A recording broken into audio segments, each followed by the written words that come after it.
the UNCT team. Thank you, thank you. We have the UNRCO office here. We have UNDP represented by Josephine.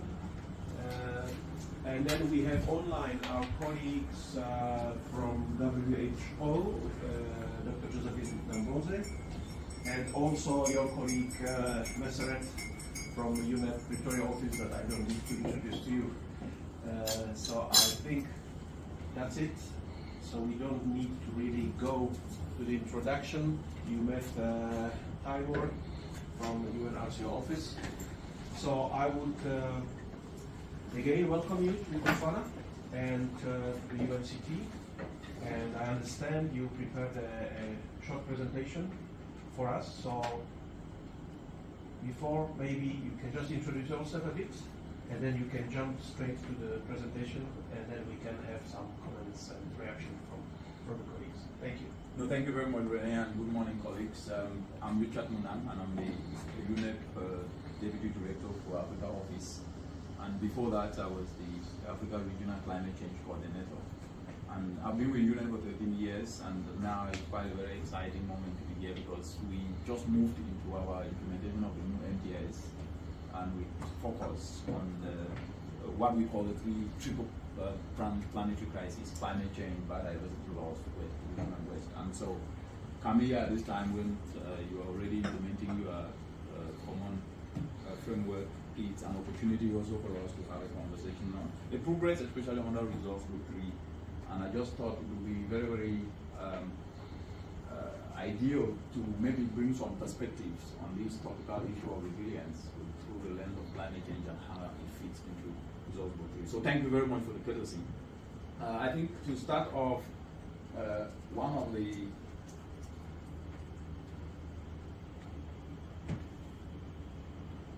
we tested it and it worked.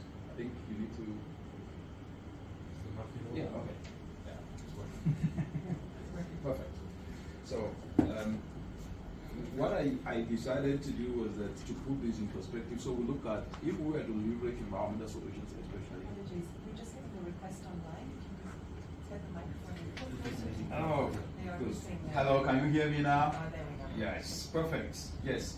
So one of the aspects that I thought it would be quite very, very necessary to look at is how do we leverage climate action to build resilience and at the same time maybe reduce our adverse vulnerability and build resilience against shocks, especially the shocks that we are seeing either from the Ukraine war that have caused increase in oil prices.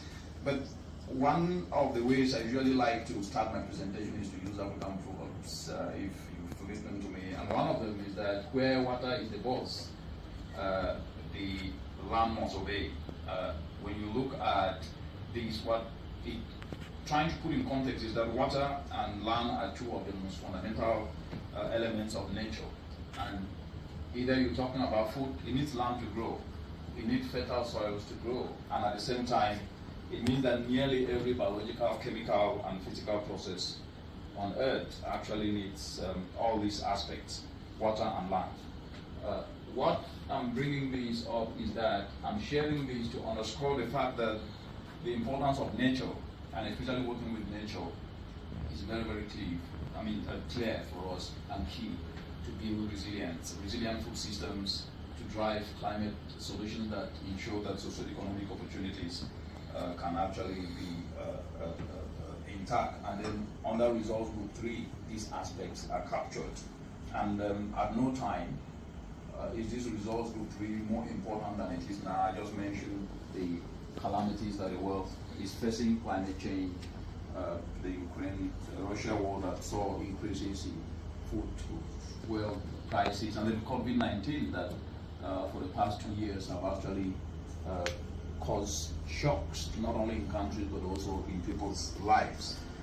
When now you then put this in perspective, and then our work in the entire UN, right down to the country level, become quite very, very important. And to support the Sustainable Development Goals, each and every agency now becomes important, regardless of what work you are doing. And I think when you now leverage that through this common approach of the cooperation framework, becomes important. That's why you see me using that African proverb that each family member must look at for the family, and this is a clear call that we are already showcasing. For example, like here in Botswana, a UN office. So when you put Botswana, I mean, these statistics you already know, 2 years of COVID, contraction in the economy, you have the statistics by about 8.7%, inflation up to about 14.4%, means that the urgency for solutions are at fever pitch, if I might use that word. And then climate change, which we already know. Botswana is warming faster, and the latest statistics that we have is that if the world was to hit 1.5 degrees, we currently at the moment at 1.1 global temperatures, and if we are to hit 1. Botswana will warm up to 2.2 degrees. That's going to be quite very, very catastrophic. And the statistics shows that that warming up to 2.2 degrees will cause reduction in rainfall by up to 5%. And this is going to intensify droughts. It's going to also usher in intense heat waves that will be quite very, very detrimental. That is something that I think is really putting the country at the forefront of not only to look for solutions, but at the same time also to know exactly what is coming. And the projections are that if you look at the summation of all the NDCs of the entire world, we're heading up to 2.7 degrees. That's what the UNEP emissions gap report is telling us. And up to 40% of livestock, a subsector that contributes nearly 80% of agricultural GDP has already been affected by climate change. And then urbanization is projected in the next 80 years to increase. And that then means that if there is reduction in rainfall, reduction in water, people are going to face issues with water supply. And so these are just the challenges. So when you look at this and put it in perspective, another African proverb that says we must then now come together, right? Because none of us is as smart as all of us, which then means that we can succeed by bringing our hands together with every tool we have, regardless, as an entire the UN family, and bring the different strengths, as well as also leveraging state and non-state actors' actions out there, which I think that is the beauty of the UN, that has that convening power to bring different actors together. And then you are CF, beautiful, amazing. I've gone through all of it, elaborating, providing the robust framework of collaboration. As UNEP, our entry point, as you already know, has been through the results group 3, which drives outcome area 3, whose objective is to ensure that Botswana sustainably uses and actively manages its diverse natural resources, improve food security, and effectively address climate vulnerability by 2026. And the environmental dimension we see leverage here and could actually bring added impetus is something that we see as an opportunity to accelerate Botswana's emergency in the world of emergencies and risk.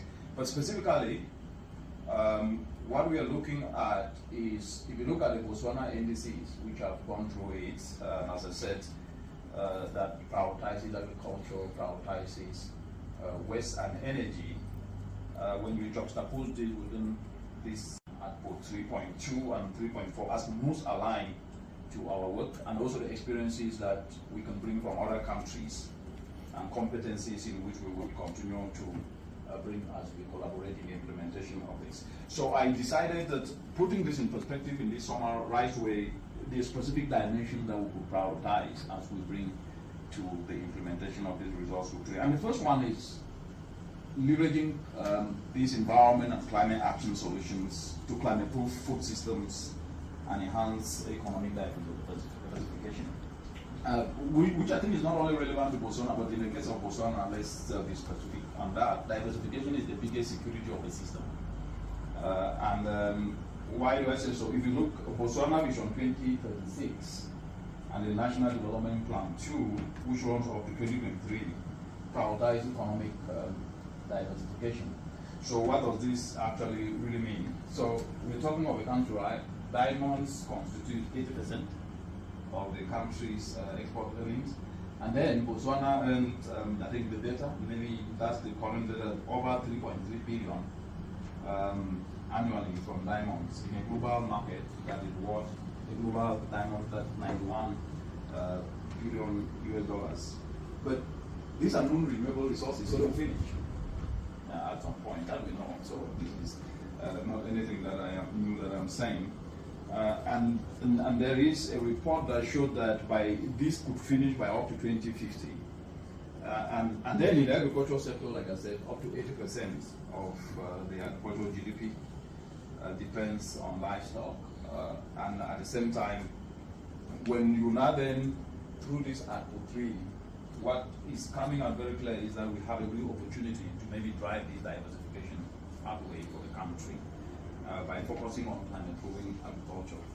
And so from lessons that we have learned from the work that we do is that one potential part, which is not just for Botswana, but specifically Botswana because of its high dependence on the new renewable resource, diamonds, is that it's worth exploring alternatives that can actually be like a key solution to this, which is tapping into the cassava value chain. I know that it's not a popular crop down here, but it's a climate resilient crop that grows during floods and droughts. It's also a crop where latest data shows that wheat is going to reduce by 36%, but the effects of climate change on cassava will just be about 8%.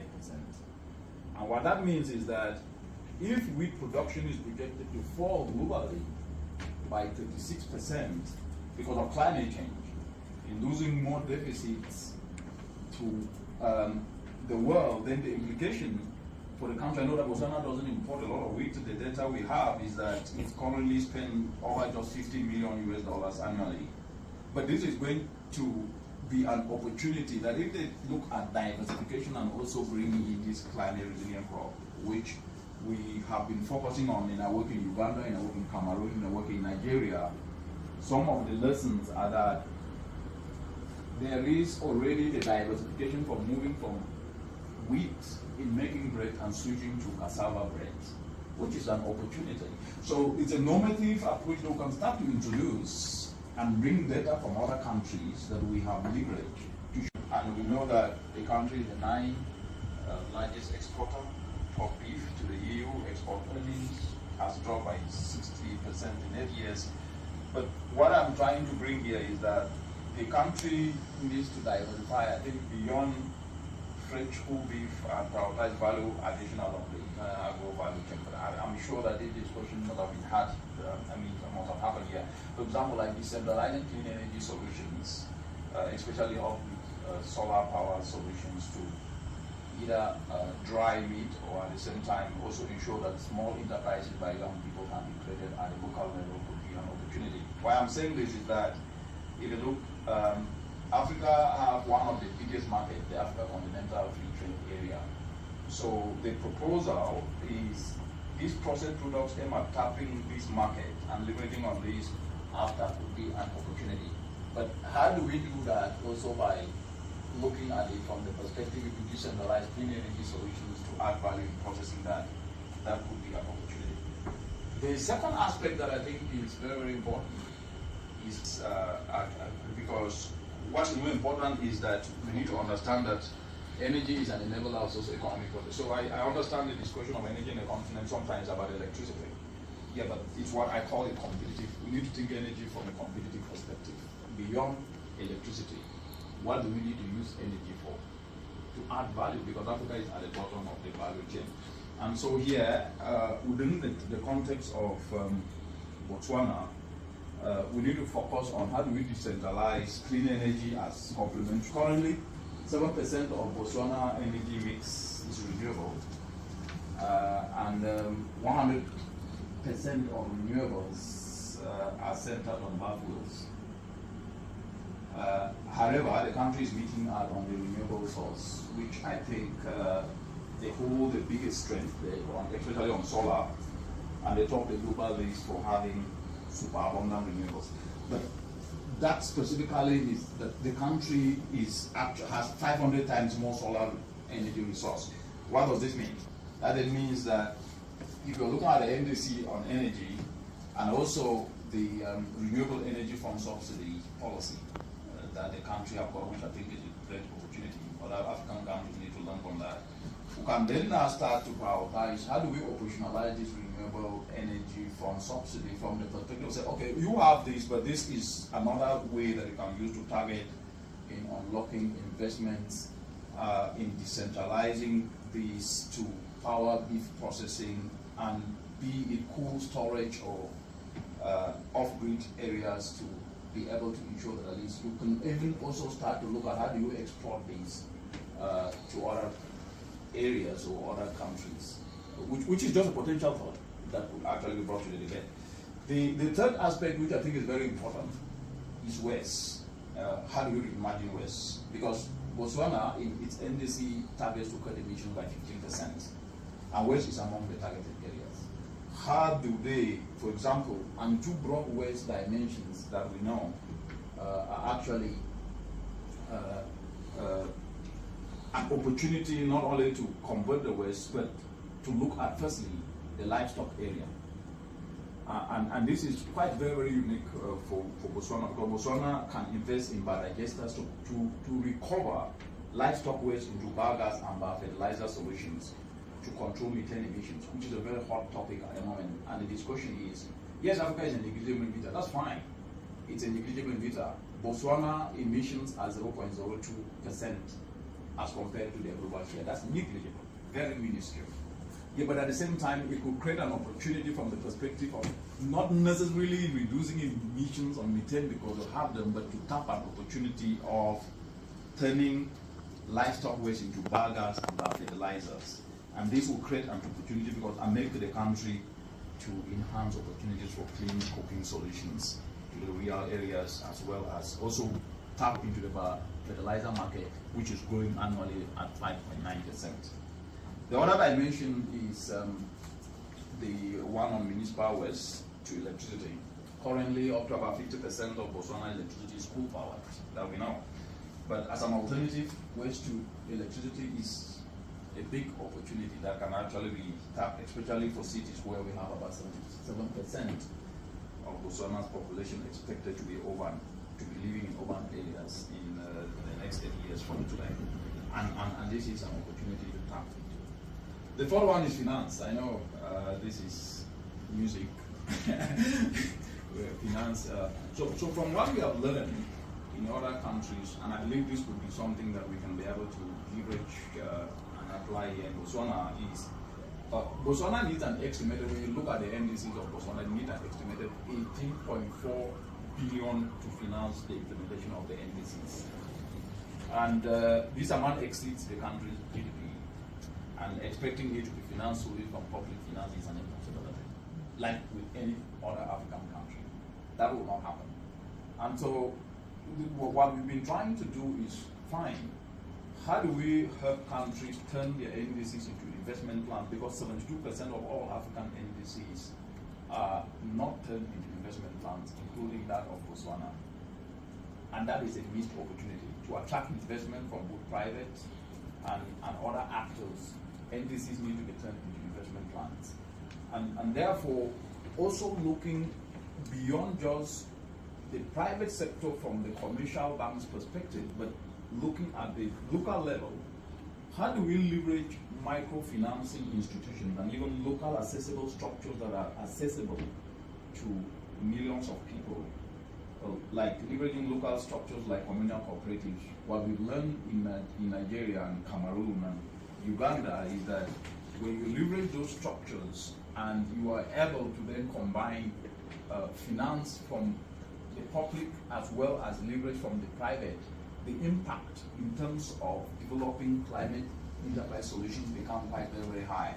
And we think that this could be another opportunity that we can bring those lessons and share on how we are helping countries to put in place blended financing facility, leveraging public, private, and at the same time local cooperatives, microfinance, commercial banks, and with government helping to develop risk-sharing facilities that de-risk the whole system.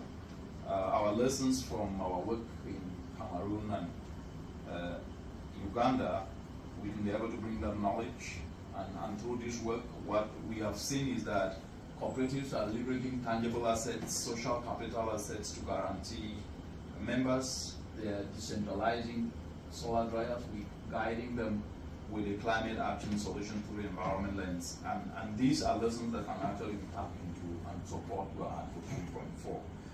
The fourth one now is, the sixth one. The fifth is youth skills retooling.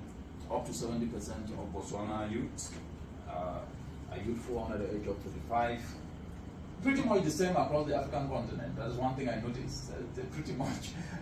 Kenya is the same, so over 70%. Cameroon, Nigeria, almost the same, under the age of 35. So the beauty with Botswana is that the government has put this program, right, to combat youth unemployment, the Youth Development Fund. Most countries don't have this. And with the economic pressures from COVID, I think this fund amount was reduced from 11 million to 9.8 million.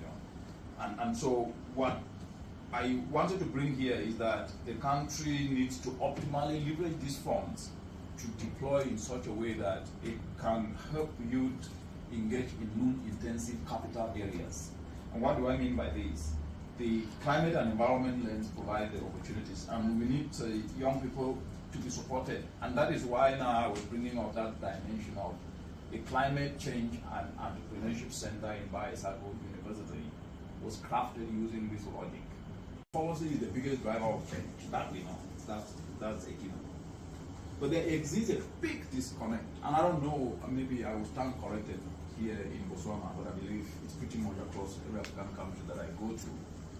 There is a big disconnect between the areas that are prioritizing policy and what has empirically proven to work, and at the same time feeds back to recalibrate policy. There is always a big gap.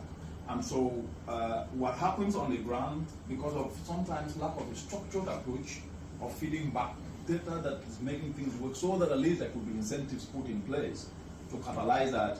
So I think that as we work together now in this results group 3, some of the experiences of successes that are coming out on climate and environmental action for opportunities dimension, and also how we've done in other countries, we can bring it and also learn from you guys how you're also doing it here. And that's it all. As they say, that tomorrow belongs to those who prepare for it today. And I think this was just a precursor to also bring my thoughts and dimension. Thank you. Thank you, Richard, for sharing your thoughts and this very rich presentation. Yeah, I think I will open the floor now for comments and any thoughts from the UNCT members. I know that Josephine has to leave for a function soon. So Josephine, would you like to start so that you can be free to join your function? Josephine? Thank you very much, Richard, and I do agree that this has been extremely rich, and I really like the analysis of the different components that we really need to look at and intensify. One of the things, and I think for us, especially WHO, within the context of also One Health, these are the issues that we are going to be discussing sometime, I think next month, to really look at that interface between health and environment and all the related issues. And I think for us, there are also plans within WHO to have a specific component that is addressing health within the area of climate change, and will be supported to really discuss that aspect in the course of the next 3 months. So I think this will serve as a very good background for us. One of the things I would like perhaps for you to talk more to, because I think right now there is so much heavy advocacy at the upper level, and there is a real disconnect with the people who are likely to be affected by some of these interventions. I don't know if what we need to do, we as a collective, to make sure that we narrow that gap, because a lot of people get affected with everything we do introduce. I think that is something that we need to think about and make sure that we provide kind of transitions into moving into these very good things that have been well analyzed. But really, generally, it's to thank you for the presentation. Over. Thank you, Josephine. Thanks. Constitute less than 5% of the waste in the landfill, because you've been able to spread the segregation at source is important, and that should be a policy and a law, and punish those who default. Now, by Sago University, how will you partner with them, and what do you see what you are doing, helping the university to move from theory to practice and vice versa? As I've said, we've been trying to partner with the doctor here from a number of projects. We are still pursuing the same, because from our environmental standpoint, we believe academic institutions have a role to play in identifying gaps, and they say yesterday, identify a gap. Oh, you were there? Yeah. Excellent. Good. You are a real climate entrepreneur. Exploit that gap. I'm an accountant by profession. Wow. I just develop passion into this. Hey guys, you see, not what you study matters, okay? So at the end of the day, what I believe is institutions like VISA, they can be able to partner with other institutions to do more research and see on the gaps that you identify, right? And coming in to fill up. You see, like sometimes when you come and see how we fill up these bags, it's so manual. How we transport them, we try to mechanize the whole system. And I keep saying, sometimes we have students from University of Duke who come here to work, because we pay to do this bag, we pay 120 kula. And this one takes, someone can do 3 bags in a day. So this one we pay 100 kula. Job. So for them to fill that with 100 kula. And guys can come here and do 10 bags in a day. To a point we have to stop them because you don't want to go beyond the tax bracket. So you tell, if you fish 4,000, go and rest for 2 weeks.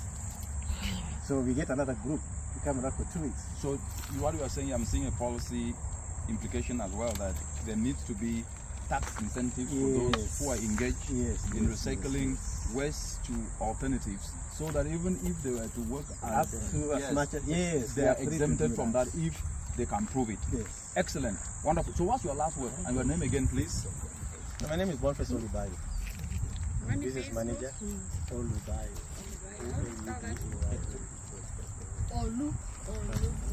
Olubayo. Boniface Olubayo, CEO of business manager. Business manager. Yes, excellent. So what's your last word to everybody listening? The ministers across the continent are listening to you now. What message, your last word to tell them on this front? For me, all I say is waste management should not be what they call waste management. It should be waste resource management. And I've been arguing with the Department of Waste Management. When you call yourself a Department of Waste Management and Pollution Control, we are talking about manning landfills. So by virtue of that name, it makes it so hard for people to get into the aspect of this work. By so saying, I want to make sure that the government declassifies, right now to transport this bag from here to South Africa, the truck requires what you call a waste carrier license. But you're telling them, why do I need a waste carrier license when I've already now put it as a resource? It's a raw material. You understand? So that should be subsidized. So it should be subsidized, and we should not be having those waste career licenses. Because what happened, previously we used to go to DBT. DBT is the last toll gate. So what is needed as a substitute for that? For the license? We don't need, once you have collected your waste, if you're is there a registry that at least you can see that what has been done has followed the standards? Do we have standards? Yes, we have standards. Yeah, we Also, have standards. okay. Because I was in another workshop by UNDP at youth something on Tuesday, and I was saying when you have someone collecting this, it's no longer waste. If it is thrown on the street, it's waste. Okay. If I pick it, it's a resource. So make it easier for me to do that business. But if you start telling me I've loaded my truck, it's at the border. No, that truck doesn't have career license. Do you think this is because there's no sensitization? And I think there's no, all government institutions are working in silence. The Ministry of Environment is working on the Ministry, the Department of Waste Management and the Department of Environmental, they are not working independently. And if you put together with the local government who are in charge of waste, they are not talking to each other to see how then do we make it possible, because we are in the process of, we were in the meeting that we are streamlining the Millennium Development, the NDP plan. And we are asking ourselves, you have the desire to increase recycling by 70%. What are the projects that you put in place to do that? Council, what have you done? Environment, what have you done? You realize when we reach that point, nobody is saying what they're doing. So you're saying if you're doing it like this, what do you want to assist us to increase what you're doing? So there's an opportunity here, and I think I will just deal on that to explain so somebody sees. So this is the way I see it, my own perspective. You know, sometimes when things are not working the way they're supposed to work, what you do is you show how they're supposed to work using what you have.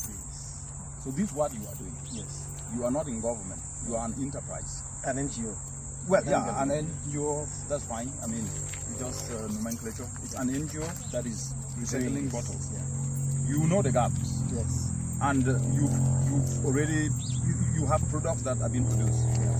So how about a training that brings both state and non-state actors and academia, led through the Climate Change and Entrepreneurship Center of Bicycle by you, and leading by you guys, to actually showcase practically, because to bring impact to scale, you mentioned project, that's what I want to say. You know, you do not necessarily need small projects to do this kind of work across the country. What you need is to leverage those who are already doing it to go to the next level, but within a common framework, and then incentivize more people so you can train more and they pick it up as a business on their own. And at that time you will reach millions of people very quickly, and the government agenda is achieved. So the message is simple. Impact to scale needs to build on what works, and the gaps need to be closed, and incentives need to be provided to those who are doing it right, and there needs to be a common framework that is revised always to then fit in the gaps that are coming out. That was a very interesting discussion. Bottle recycling and a lot of opportunity. But you heard one thing, there is nothing like waste. There's only something called wealth, because waste is a resource. And if waste is a resource, then definitely everybody should leverage that resource to make money out of it. I'm Richard Munang, the Deputy Regional Director of UNEP, and this is Boniface, the manager of, how do you, that wonderful name again? Sumariland Tikolo. Sumariland Tikolo. And we are here with the crew of Ba Isago University Climate Change and Entrepreneurship Center, and with vibrant youth who are going to pick up on this. Stay tuned. We'll be back. What you notice is why this glass has stayed here for a while is because, you know, when you're looking afresh in March this year, for 2.5 years you're not doing business because of COVID and all of that. But then when you started the business, the buyers also become a little bit stringent with their requirements. Previously they used to take mixed glass. Now when you just add this for themselves, they decide, okay, we want segregated glass. If you bring a glass, let it be brown, or let it be green, or let it be clear. So for a while, this glass was not able to be spotted. Yeah.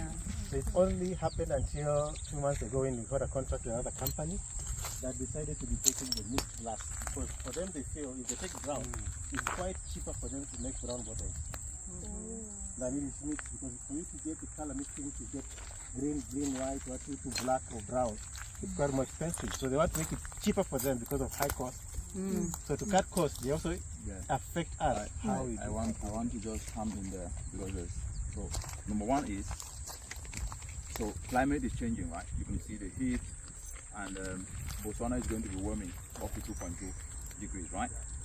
There is a move towards what is called sustainable transport.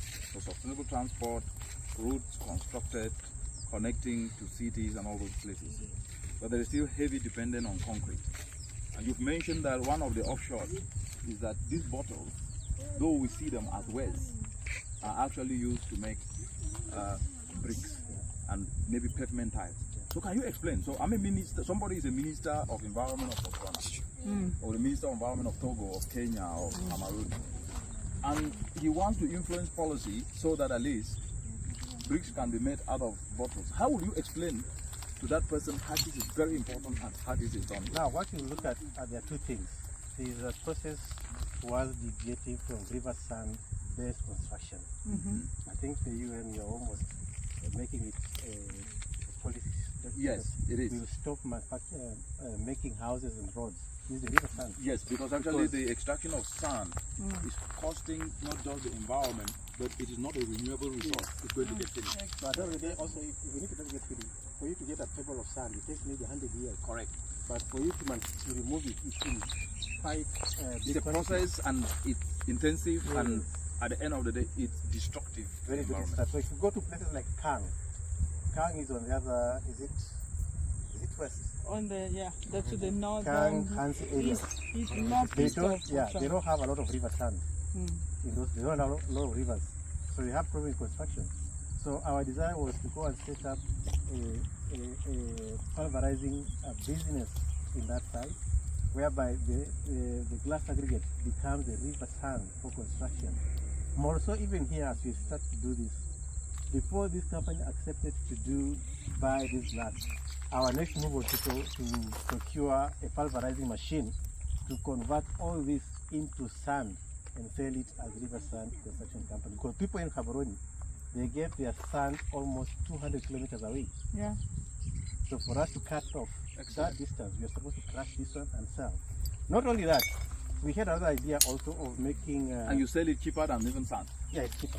That's another excellent cheaper. Hello Minister, if you're listening, this is an opportunity to diversify and create jobs for the youth, and at the same time save the environment. Now the next part before we move is, when you throw this in landfills, if you are explaining it to somebody, it just gets wasted. Or what destruction does it cause when bottles are thrown in landfills? Now there are two issues. First of all, bottles in its state, it doesn't break by itself. Correct.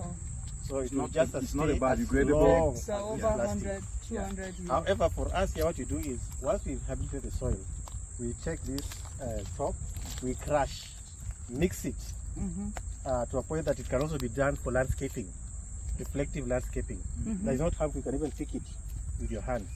So what you do after we clean up these places, we crush the bottles, the remaining particles mix with the soil, and we take it to the rivers where there is no mining, river sand mining. So that we increase the river sand construction, manufacturing at the same side. So once you have broken this into fine particles, then you take it to the river. It becomes now, aggregate which will become river sand and reaches downstream. Excellent. So if you are excellent, now that is now the offshot of using bottles disposed to making something big. So, but if they just stay on a landfill, what is the destruction to the environment, if you were to explain to someone? First of all, it will, in itself, there is the danger of maybe injuring yourself. And also, apart from that, if you leave these bottles, they also kind of get contaminated with dirty water, which becomes dangerous, hazardous environment to the soil. And this glass, if you can look at it, it retains a lot of water underneath.